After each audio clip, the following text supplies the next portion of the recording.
It's 5 years since Hoshoryu first appeared on this channel. So lightweight that in spectacles I'd mistake him for Terutsuyoshi. I barely noticed his first glide across this camera either. On the way to his online interview marking promotion to Division 1. But once I started seeing him fight, he projected something far bigger. He could certainly throw, he could certainly trip, by virtue of a judo background supplied by his native Mongolia. And, as flamboyantly stressed in his uncle's recent tweet, he tended to win the pressure bouts.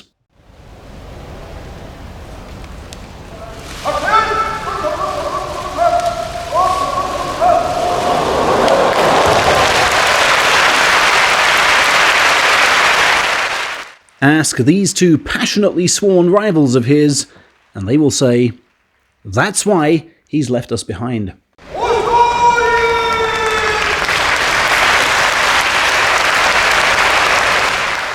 The fact he made Ozeki on his very first try shows incredible mental strength, were Oho's words 15 months ago. Add Yokozuna on his first try to that.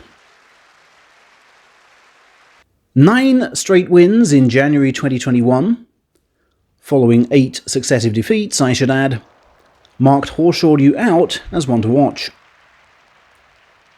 But his real breakout meet, I felt, came in the May of that year, when although he made a losing score on his latest career high rank, he punished 2 Ozeki.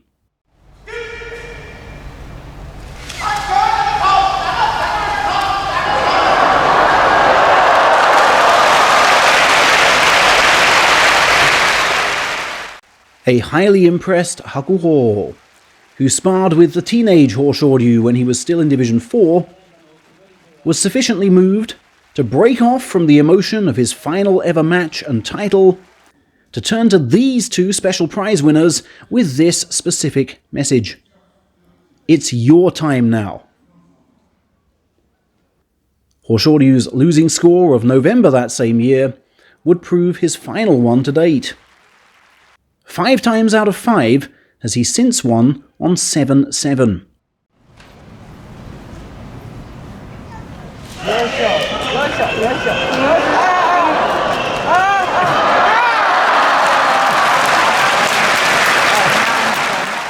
Pressure maketh this man, it seems.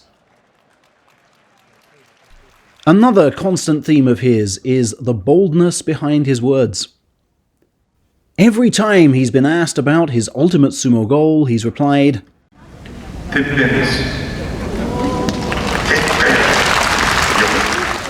not just Yokozuna, but the teppen, or summit of sumo, the apex of Yokozuna, which his uncle to him represents. Cup after cup after cup. I first heard him say teppen as a new sekiwake, having just held on to his rank, mind you. And I thought, surely he's getting ahead of himself. But inside, he could already visualize his path to the 2nd rank, which he felt extended no longer than 2023.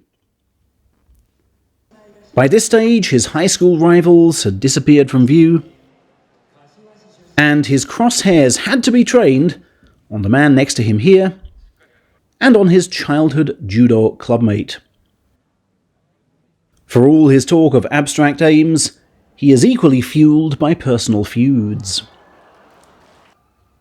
A first win over Terunofuji was sadly yet to come, and in fact would never come, but boy was he getting closer. Kiribayama would in the end pip him to Ozeki, but Hoshoryu ensured that promotion took place in the wake of defeat to him.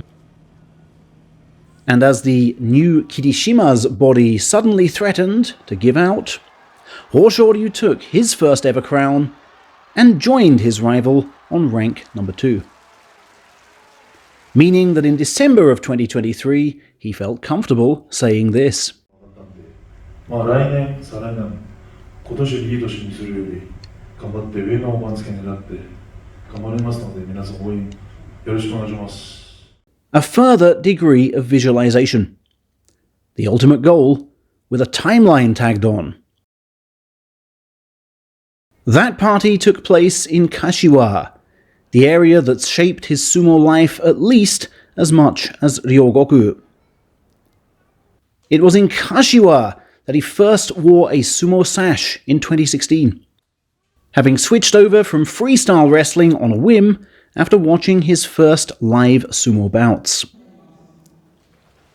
The man who took him to the sumo hall that day was Akiyoshi Nagai, Mr. Kashiwa Juniors, and high school sumo rival of a certain Hoshoryu. Had Nagai not injured his eye in student-era training, he would definitely have turned pro himself and likely have done rather well. This man was under 18 world champion, as Hoshoryu told his nephew. I trust him more than anyone else to show you the sumo ropes.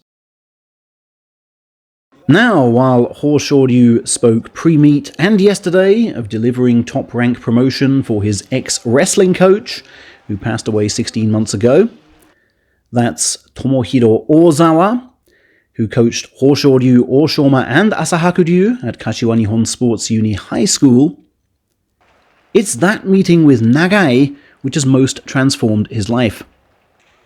You can see when he talks to Nagai just how much he feels that. Undivided respect. Nagai once worked with Kotozakura too, thereby providing Hoshoryu with his benchmark. He then worked with brothers Kiryuko and Shunrei, sending them to Hoshoryu's stable and thereby providing him with assistance. Nagai has lived all his life in Kashiwa, and thus provided Hoshoryu with hardcore local support. Look at how many Kashiwans turned out, even on Christmas Eve, for this. How rare and precious it truly is for a foreign-born sumo wrestler to have such a specific and committed Japanese fanbase. Among whom, of course, is the Down syndrome boy who everyone talks about right now. Who was that kid on the title parade? Well, you guys certainly know. It's Tetsuya, Kashiwa Juniors legend, who we started following 3 years ago. Hoshoryu has taken to him over many homecoming visits to the dohyo where it all began. He's frequently trained with the juniors even after making Sanyaku rank. The clearest sign of his understanding of the broader commitments the upper ranks bring. And at some point in the past year he said, Tetsuya, I will take that cup and we'll ride in the open-topped car together. Promise kept. That tour leg last autumn underscored how Hoshoryu viewed his bid for the top. As a contest with Kotozakura entirely shaped in Kashiwa. Seeing it in those terms, as a battle for the hearts and souls of this city, took him that extra step, no doubt.